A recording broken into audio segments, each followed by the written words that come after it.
Hey, salut tout le monde, on se retrouve pour une nouvelle présentation de deck en speed duel. Aujourd'hui, on laisse un petit peu de côté les decks hyper optimisés et hyper méta pour se concentrer sur un deck parfait pour débuter et peut-être un des decks les moins chers qui existent en speed duel, le deck Harpie.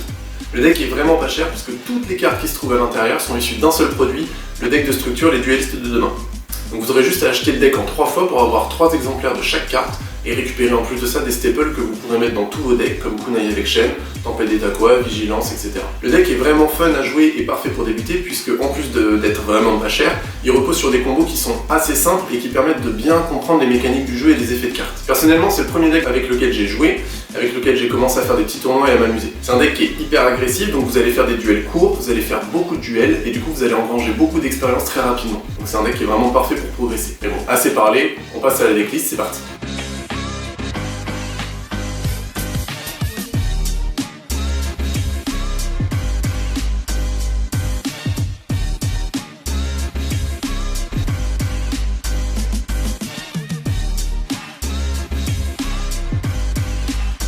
Donc on se retrouve pour la decklist. Alors, ce deck Harpie, ça va être un deck aggro. Aggro, ça veut dire que c'est un deck dont la logique va être d'agresser l'adversaire. On va chercher vraiment à lui mettre énormément de pression très rapidement pour gagner notre duel le plus vite possible. Le deck va pas être très efficace si le duel va s'éterniser. Donc toutes les cartes qu'on va jouer vont être dans cette logique-là d'agresser l'adversaire le plus vite possible. Donc pour commencer, dans un deck Harpie, là il n'y a pas trop de surprise, on va jouer en 3 exemplaires Dame Harpie. On choisit de jouer la Dame Harpie 1 et pas la Dame Harpie 2 ou la Dame Harpie 3 qui sont ici, puisque la Dame Harpie 1 fait gagner 300 d'attaque à tous les monstres d'attribut vent et c'est ce qu'on veut pour agresser correctement notre adversaire.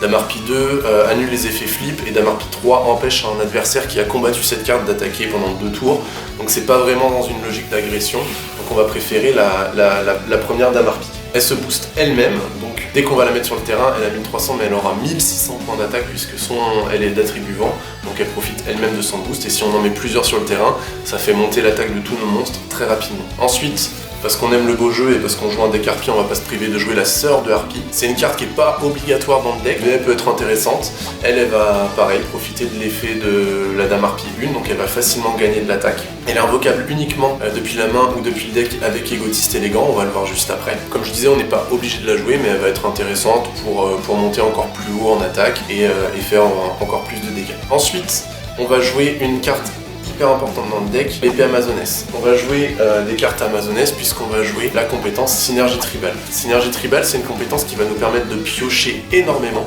et c'est ce qui va nous permettre d'aller chercher les cartes dont on a besoin pour agresser au mieux l'adversaire et gagner le duel très rapidement. Synergie tribale, elle dit que quand on a une harpie, un monstre harpie et un monstre amazonesse dans la main, on peut les révéler à notre adversaire pour piocher une carte supplémentaire. Et de même, quand on a une harpie et une amazonesse sur le terrain, on peut piocher 2 cartes. Donc avec ça, on va énormément piocher et on va pouvoir, comme je le disais, agresser notre adversaire très rapidement et ça va donner énormément de consistance au deck. L'épée amazonesse, autrement, pour ceux qui la connaissent pas, elle met énormément de pression sur le terrain puisque notre adversaire reçoit tous les dommages de combat qu'on aurait dû recevoir d'un combat impliquant cette carte. Donc s'il nous attaque une épée amazonesse avec un monstre qui a une attaque supérieure, il va peut-être nous détruire notre épée amazonesse, mais il va prendre les dommages de combat. Et pareil, si l'épée amazonesse attaque un monstre en position de défense qui a une défense supérieure à 1500, comme 2000, 2500 ou même 3000, comme la grande mode par exemple, eh bien c'est lui qui va prendre les dommages de combat sans que l'épée amazonesse soit détruite. Donc c'est vraiment une carte qui met la pression et qui oblige l'adversaire à adapter ses plis. Ensuite, pour activer notre compétence le plus vite possible, on va jouer un visage d'oiseau. On peut en jouer 2 exemplaires, c'est possible aussi. Lui, quand il va être détruit au combat, il va pouvoir nous permettre d'aller tutoriser une Dame Harpie depuis notre deck et la jeter à notre main. Donc c'est ce qui va nous permettre d'activer notre compétence et de spammer le board très vite en duel. En plus de ça, lui, il a 1600 d'attaque, 1600 de défense, donc il profite du boost de Dame Harpie. Donc il va pouvoir monter très vite à des attaques 1900, 2200, etc. Donc il va mettre aussi une certaine pression, mais il va être surtout pratique en début de game pour aller chercher nos Dame Harpie. Autrement, on n'aime pas trop le voir en main en fin de game, etc. Et pour les ratios, on va également jouer une apprentie amazonesse. Alors, l'apprentie amazonesse, c'est la seule carte qui n'est pas dans le deck de structure. On va la remplacer soit par un autre monstre amazonesse. On a le choix entre l'amazonesse avec Shen. C'est la carte avec laquelle je jouais au début, avant que l'apprentie ne sorte. L'amazonesse avec Shen, quand elle est détruite au combat, elle nous permet de payer 1500 points de vie pour regarder la main de l'adversaire et lui voler une carte. Ça peut être utile, ça nous permet de voir ce qu'il a en main pour les tours suivants, ça nous permet éventuellement de casser son combo, mais 1500 points de vie, c'est vrai que ça peut être un petit peu cher en speed duel. Et autrement, on a la chamane amazonesse qui, elle, quand elle a combattu et qu'elle est toujours sur le terrain, on peut cibler une carte magie piège et la détruire. Vous verrez qu'on a beaucoup de moyens de gérer les magies pièges dans ce deck, donc c'est pas forcément elle que je recommande. Si jamais vous n'avez pas l'apprenti, mais c'est bien l'amazonesse avec chaîne. De toute manière, l'idée de la 4e carte amazonesse, c'est d'avoir des ratios, c'est d'équilibrer les ratios pour activer synergie tribale. Mais l'amazonesse avec chaîne, si elle est plus intéressante que ces deux-là, c'est que elle, quand elle va détruire un monstre, elle va pas l'envoyer au cimetière, mais elle va l'envoyer sous le deck. Donc ça va ruiner énormément de stratégies adverses, puisque tous les monstres qui vont tutoriser en étant détruits et envoyés au cimetière, ils pourront pas le faire puisqu'ils seront pas envoyés au cimetière. Et en plus de ça, par exemple contre crâne serviteur, ça ruine complètement la stratégie puisque ça envoie pas les crânes serviteurs ou les rois des crânes au cimetière, mais ça les renvoie dans le deck, donc le roi des crânes sur le terrain ne gagnera pas d'attaque. Donc elle est plutôt forte cette petite apprentie amazonesse, et puis en plus de ça, à chaque fois qu'elle détruit un monstre, elle gagne 200 d'attaque. Donc voilà, elle pourra éventuellement monter un petit peu 1700, 1900, voilà. De toute façon, c'est pas avec cette carte-là que vous ferez le plus de dégâts, c'est vraiment avec vos harpies et votre épée. Elle est là surtout pour équilibrer les ratios, donc vous inquiétez pas si vous ne l'avez pas. Elle est disponible dans la 2e display Assaut des Profondeurs, c'est une commune qui coûte vraiment pas grand-chose, donc vous aurez vraiment pas de mal à la trouver. Ensuite, ce qui va nous permettre de mettre énormément de pression sur le terrain, évidemment, c'est les Gothistes élégants.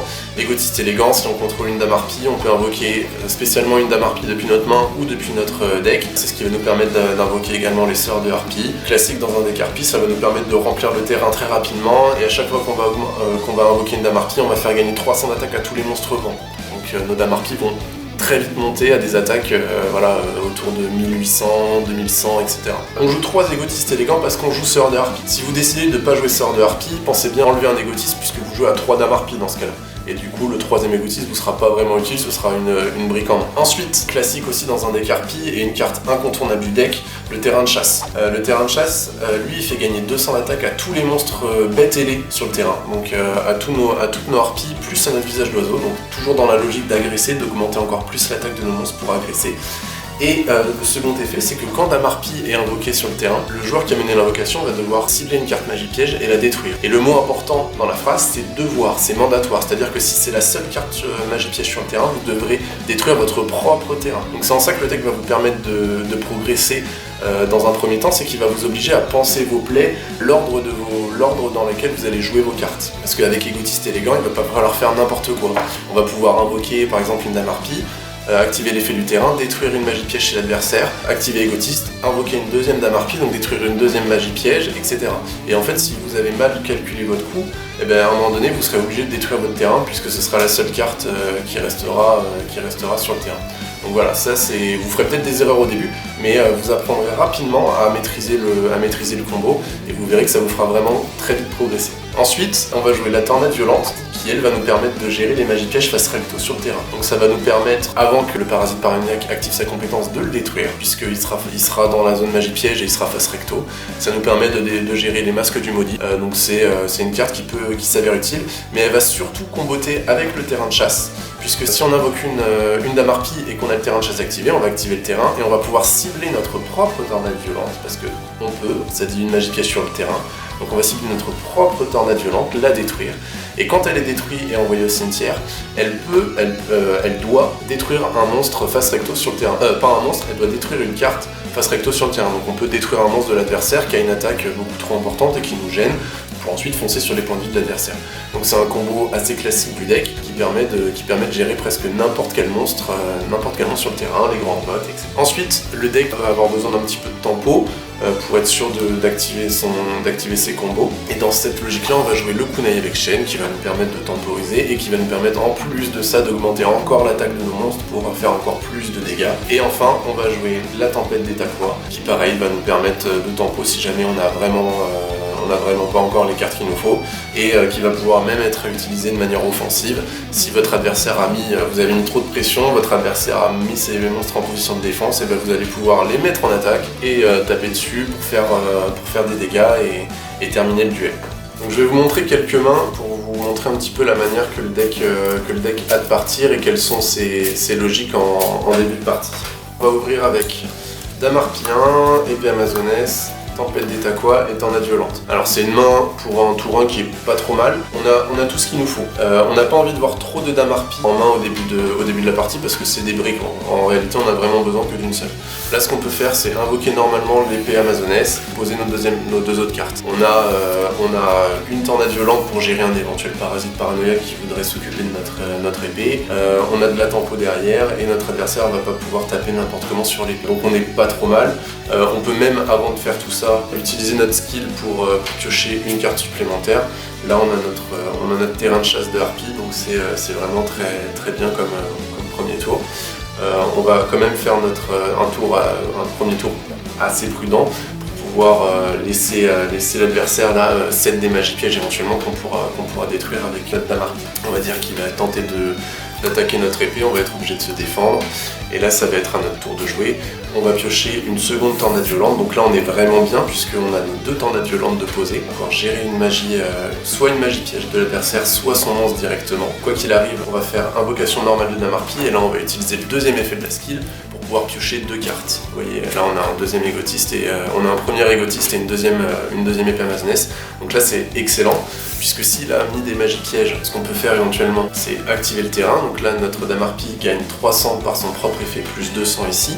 Donc elle est à 1800 points d'attaque et on peut activer l'égotiste élégant pour invoquer soit les sœurs de harpie, qui seront à 2450 d'attaque, soit un autre exemplaire de dame harpie pour faire passer deux harpies elles seront à 1800 plus 300 à 2100. On va dire qu'on préfère avoir deux monstres à 2100 d'attaque, donc on va invoquer une deuxième dame harpie. Là, soit là l'effet de notre terrain va s'activer, donc là on va soit pouvoir cibler, détruire une carte piège de l'adversaire, soit cibler et détruire notre tornade violente pour détruire un monstre. Et après vous voyez qu'on a tout de suite énormément de présence. En 2 tours, on a mis 2 monstres à 2100 points d'attaque sur le terrain, plus une épée amazonesse, plus des moyens de gérer les gros monstres adverses et attaquer directement sur les points de vie d'adversaire. Une seconde main, où là on va dire qu'on va aller deuxième. Alors on ouvre avec kunai, amazonesse, kunai, une deuxième amazonesse et un égotiste. Alors là pour le coup c'est une main qui est un peu moyenne, mais avec laquelle on a quand même des choses à faire. On peut invoquer normalement notre épée, mettre notre tempo au cas où, et commencer à taper sur un monstre qui est éventuellement en face cachée de l'adversaire. On va piocher une dame harpie, donc là on est beaucoup mieux pour le coup. On peut activer le premier effet de la compétence puisqu'on a un monstre amazonesse et une harpie en main pour piocher une carte supplémentaire. On pioche un deuxième égotiste, donc là c'est excellent. On peut invoquer notre dame harpie, activer une nouvelle fois l'effet de notre compétence pour cette fois piocher deux cartes, vu qu'on a un monstre amazonesse et une harpie sur le terrain. Donc on va piocher un terrain plus une tempête, et là vous voyez que c'est parti, vu qu'on pioche énormément, on a très rapidement toutes les cartes qu'il nous faut. S'il a des magies pièges, on va faire effet du terrain de chasse des harpies, donc notre dame harpie passe à 1800, et comme la main précédente, hop, et comme la main précédente, on active l'égotiste élégant. Cette fois on va invoquer les sœurs de harpie.